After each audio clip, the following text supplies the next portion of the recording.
दोस्तों, अगर आप नए हैं और डीमैट अकाउंट खोलना चाहते हैं तो आज ही प्ले स्टोर पे जाइए और ग्रो ऐप डाउनलोड कीजिए और अपना डीमैट अकाउंट आज ही क्रिएट कीजिए। अब देखिए, Supreme Court empowers banks to chase defaulting promoters invoking personal guarantees question answer. दोस्तों, आपको मालूम होगा, पता नहीं मालूम है नहीं मालूम है, बट मैं आपको एक दिन पहले न्यूज आई थी कि सुप्रीम कोर्ट का एक जजमेंट आया हुआ है। और वो जजमेंट ऐसे नहीं है कि किसी ने कोई जनहित याचिका थी उस पर किया है। वो जजमेंट आया हुआ है कि स्टेट बैंक ऑफ इंडिया ने वो पिटिशन दायर किया था सुप्रीम कोर्ट में, राइट। और उस पिटीशन में ये था कि जितने भी बड़े बड़े डिफॉल्टर हैं, अब ध्यान से सुनिएगा, ये चीज थोड़ी समझने वाली बात है। जितने बड़े बड़े डिफॉल्टर हैं, डिफॉल्टर में लाइक आप समझ लीजिए कि आरकॉम ग्रुप हुआ, और बड़े बड़े प्रमोटर, ऐसी ऐसी बड़ी बड़ी कंपनियां हैं, लाइक ठीक है, वोडाफोन के, और जो पहले वाली चीजें थी, हम उसके कौन कौन से डिफॉल्टर हैं बड़े बड़े, वो हम डिटेल में डिस्कस करेंगे। बट आप ये समझ लीजिए कि कोई 8,000, 10,000 करोड़, 15,000 करोड़ रुपए का डिफॉल्ट कोई कंपनी अगर कर रही है, राइट, और एनपीए हो गया है किसी बैंक का, राइट, तो उनके जो प्रमोटर ग्रुप की जो एक एक बैंक गारंटी होती है, राइट, उनका एक सिक्योर्ड लोन्स में कुछ प्रॉपर्टीज होती हैं जो वो जो है बैंक गारंटी में देते हैं। तो स्टेट बैंक ऑफ इंडिया ने ये जो है चैलेंज किया था सुप्रीम कोर्ट में, क्योंकि एनसीएलटी कोर्ट ने ऑर्डर किया था कि नहीं, अगर 10,000, 15,000 को बड़े बड़े प्रमोटर का पैसा एनपीए हो जाता है तो आप उनकी बैंक गारंटी को, अब उनके जो प्रॉपर्टी हो सिक्योर्ड लोन्स में जो गारंटी दिया है उसको आप रिवोक नहीं कर सकते हो। तो वो देखिए, state bank of India move किया था सुप्रीम कोर्ट में। सुप्रीम कोर्ट ने जजमेंट दिया है किसके पक्ष में? बैंकों के पक्ष में, not specially bank of India, but बैंकों के पक्ष में फैसला दिया है। क्या दिया है कि अब मैं आपको बता रहा हूं, सीधा जैसे रिलायंस का एडीएजी ग्रुप, यस बैंक के, ये डिफॉल्टर की मैंने लिस्ट लगाई हुई है 12,800 करोड़, राइट। ये सभी जो है secured loan, right. Secured means होता है कि जैसे इनके पास लोन लिया 12,800 करोड़ का, तो इनकी पूरी प्रॉपर्टी कुछ है 8,000, 9,000 करोड़ की उस समय रही होगी, जो अभी भी जो बची होगी, तो वो गिरवी रख के वो एक जो है एक प्रॉपर्टी देख के बोलते हैं सिक्योर्ड लोन में, वो जो है लोन दिया गया था। अब जो है बैंकों के पास after the supreme court judgment, right, ये इस जजमेंट के बाद में बैंकों के पास ये जो है पावर आ चुकी है क्या करने की, कि इनकी जो बैंक गारंटी है, इनका जो सिक्योर्ड लोन में जो इनकी प्रॉपर्टी है उसको रिवोक कर लेंगे, ठीक है।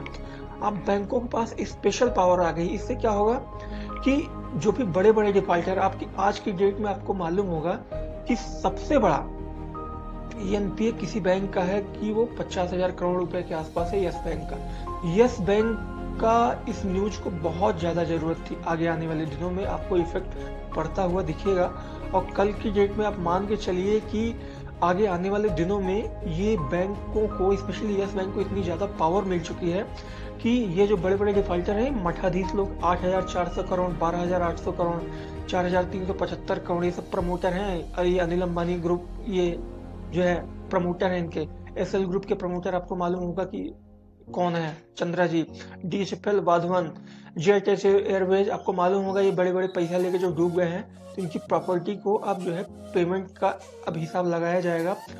तो आप ये समझ लिए कि ये जो रिकवरी का प्रोसेस है और तेज होगा, क्योंकि अब क्या है कि बैंकों के पास केवल 2 दांत थे, अभी जो है 5 दांत हो गए। अब 5 दांत से काटेंगे तो जो है सुपारी भी कटेगी, आप ध्यान रखिएगा। अब जो है ये रिकवरी में और तेजी से जो है डेवलपमेंट होने वाला है आगे, क्योंकि देखिए ये सुप्रीम कोर्ट का जो जजमेंट आया है वो ऐतिहासिक फैसला है। आगे देखिए, with the ruling supreme court notification issued the bank IBC code में चेंज करके सुप्रीम कोर्ट ने चेंज कर दिया है। आगे देखते हैं, in an important development supreme court on May 21 dismiss plea of promoter guarantees से। प्रमोटर भी जो है बैंकों में सुप्रीम कोर्ट में गए हुए, उनकी जो है प्रमोटर की पूरी जो है जो याचिका थी वो खारिज कर दी। प्रमोटर कौन है? प्रमोटर दोस्तों यही लोग हैं। अनिल अंबानी को इन्होंने एक ग्रुप बनाया हुआ था, जितने बड़े बड़े लोग हैं एसएल ग्रुप के, बैंकों में गए थे, सॉरी सुप्रीम कोर्ट में गए थे, बोले थे कि नहीं, इनको बैंकों को पावर नहीं देनी चाहिए हमारी प्रॉपर्टी को रिवोक करने के लिए, जितने भी सिक्योर्ड लोन्स है। सुप्रीम कोर्ट ने कहा नहीं, ऐसा नहीं है, उनका पैसा गया है तो वो रिवोक कर सकते हैं। अब जो है इन लोगों की और भी हालत खराब होने वाली है, बैंकों की पावर और आने वाली है। अब आप समझिए कि पूरा का पूरा पैसा तेजी से यस बैंक की तरफ आता हुआ दिखेगा रिकवरी में। दोस्तों, आज की डेट में यस बैंक को सबसे ज्यादा जरूरत क्या है? यस बैंक ने डिपॉजिट में स्टेबलाइज कर लिया है। यस बैंक लोन ग्रोथ 15% का, आपको मालूम है इकोनॉमिक एक्टिविटी जीडीपी वगैरह बढ़ेगी तो 15% का लोन ग्रोथ पाना कोई बहुत बड़ा तीर मार खा नहीं है, वो अचीव कर लेंगे, राइट।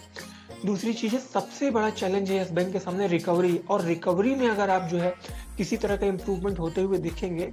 रिकवरी क्या होती है, जैसे लाइक हमें लड़ाई करनी है, लड़ाई में राइट हमारे पास केवल लाठी डंडे हैं अभी, तो हम लड़ाई में हारने के चांसेस ज़्यादा हैं, मे बी जो है थोड़ा सा कम है, बट हमें AK-47 दे दिया गया, समझ रहे हैं। तो हम क्या है कि लड़ाई में जीतने के चांसेस ज़्यादा है। सेम चीज़ है, अब जो है पावर ज़्यादा आ गई है बैंकों को, तो रिकवरी बहुत तेज़ी से होने वाली है। तो सुप्रीम कोर्ट का ऐतिहासिक फैसला आ गया है दोस्तों, आप अब इसमें तैयार रहिएगा। आगे आने वाले दिनों में गुड डेज आर अहेड। तो अब ये चीज़ इसीलिए मैं बोल रहा हूँ कि best news of the year for the yes bank. आगे आने वाले दिनों में इसका प्राइस जो है, प्राइस में दोस्तों आप देखिए 13 रुपये 35 पैसे के आसपास है। कुछ लोग जो है 13 रुपये 35 पैसे 1 साल पहले भी था, अभी भी था, तो उसको लोग के जो है बहुत ही डिप्रेस होते हैं दोस्तों, उनकी भी मैं कदर करता हूँ, डिप्रेशन वाली बात ही है। लेकिन शेयर मार्केट कभी ऐसे नहीं चलता कि हम 1 साल में जो है शेयर डबल हो जाएगा, 1 साल वहीं पर रहेगा। ठीक है, हम कंपेरेटिवली तुलना कर रहे हैं, उसके चक्कर में और भी बैंक भागे हैं, लेकिन यस बैंक वहीं का वहीं है। लेकिन दोस्तों आप याद रखिएगा, एक एग्जांपल दे रहा हूँ, रिलायंस इंडस्ट्री 6 साल तक, जब वो अनिल भाई, धीरू भाई अंबानी और इनका मुकेश अंबानी का झगड़ा चला था 2006, 7, 8, 9, तो शेयर जो है 500 से 700 इसी रेंज में 5 साल तक था रिलायंस।